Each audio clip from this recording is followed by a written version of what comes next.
শয়তান আল্লাহকে চ্যালেঞ্জ দিয়েছিল, আল্লাহ আপনি তো জান্নাতে ঢোকাতে পারবেন না, এতগুলো জান্নাত কেন বানালেন? জাহান্নাম আরো বেশি হলে ভালো হতো। আল্লাহ বললেন কেন? শয়তান বলে, আল্লাহ এই সবগুলারে আমি ওয়াসওয়াসা দিয়ে মুনাফিক বানিয়ে নাস্তিক বানিয়ে জাহান্নামে ঢুকাবো। আমি চ্যালেঞ্জ দিলাম, ডান দিক থেকে ধোকা দেব, বা থেকে, সামনে থেকে, পেছন থেকে, নিচ থেকে, রগের শিরা উপশিরায় ঢুকে, মাজরাত দাম যেখান দিয়ে রক্ত চলাচল করে ওখানে ঢুকেও আমি ধোকা দেব।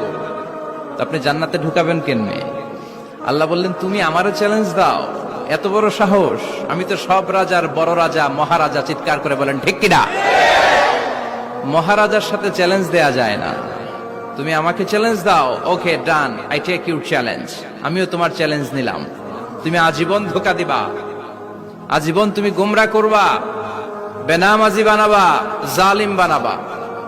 কিন্তু আমার বান্দা কোন তাফসীরুল কোরআনের মাহফিলে এসে কোন এক ওয়াক্তের নামাজে মসজিদে